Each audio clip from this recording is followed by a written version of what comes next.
नमस्कार साथियों, दिव्यम क्लासेस सीकर में आपका स्वागत है।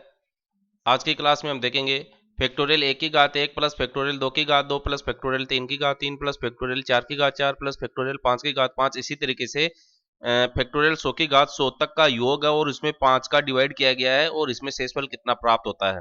तो देखिए, इससे पहले वाली वीडियो में हमने सवाल में देखा था कि 5 फैक्टोरियल से 100 फैक्टोरियल तक का जो योग होता है उसमें 5 का पूर्णतया भाग जाता है, पूरी बार भाग जाता है। 5 का फैक्टोरियल का मान हमने देखा था 5 गुणा 4 गुणा 3 गुणा 2 गुणा 1, तो 20 या 60 120 प्राप्त होता है। तो 120 में क्या है, 5 का पूरा भाग जाता है। अब हम ये देखते हैं कि इसमें 5 की घात 5 हो रहा है, 5 की घात 5 हो रहा है, तो 5 की घात 5 हो जाता है। तो भी क्या होता है, जैसे 120 को अब अपन क्या है, कुल मिला के क्या हो गया, ये 120 की घात 5 हो गया है। फैक्टोरियल 5 की घात 5 होने का मतलब है ये 120 की घात 5 हो गया है। अब 120 को आप 5 बार गुणा करो तो हम देखते हैं कि इन सब के गुणनफल में भी क्या है, 5 का पूरा भाग जाता है।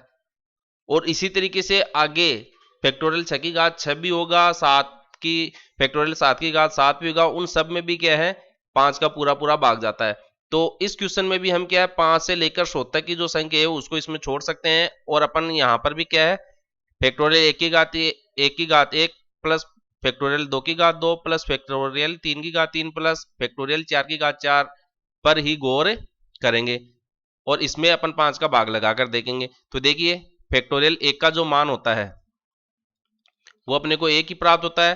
फैक्टोरियल 2 का जो मान होता है वो 2 गुणा 1 का मतलब 2 मिलता है। फैक्टोरियल 3 का जो मान होता है वह 3 गुणा 2 गुणा 1 यानी कि 6 प्राप्त होता है। फैक्टोरियल 4 का जो मान होता है 4 गुणा 3 गुणा 2 गुणा 1 यानी कि 24 प्राप्त होता है।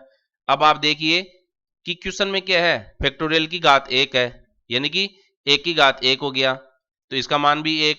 फिर फैक्टोरियल 2 की घात 2 यानी फैक्टोरियल 2 का मान कितना प्राप्त हो रहा है, 2, तो हम यहां पर लिखेंगे 2 की घात 2 का मतलब ये मान 4 हो गया है। आगे की स्टेज कर रहे हैं अपन, फैक्टोरियल 3 की घात 3 है, तो 3 की फैक्टोरियल 3 का मान 6 प्राप्त हो रहा है, तो 6 की घात 3, 6 की घात 3 6 6 36, 36 को आप 6 से गुणा करेंगे यानी कि 6 का क्यूब हो गया, तो आपका 216 मिल गया। 36 3 36 18 3 21 216। इसी तरीके से 24 की घात यहां पर 4 हो जाएगी क्योंकि फैक्टोरियल 4 के ऊपर घात कितनी है, 4 है।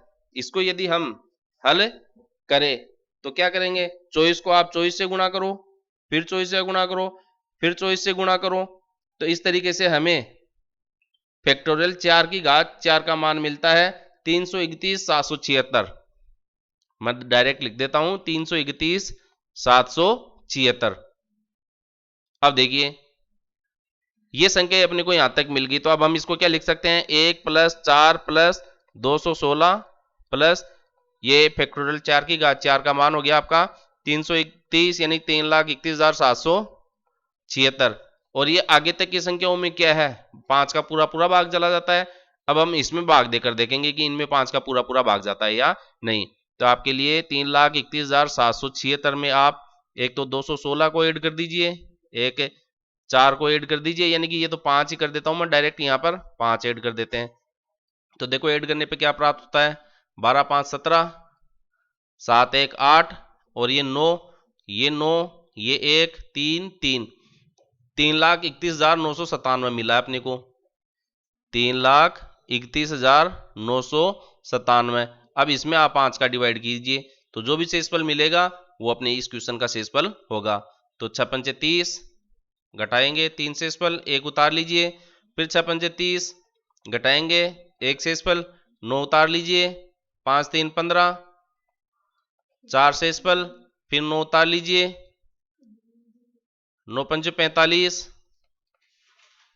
4 शेषफल हो गया। अब आगे अपन 7 और उतार लेंगे, तो 5 9 45, घटाएंगे तो ये 2 शेषफल आ गया है। तो इस क्वेश्चन के अंदर शेषफल अपने को कितना प्राप्त हो रहा है, 2 प्राप्त हो रहा है। धन्यवाद।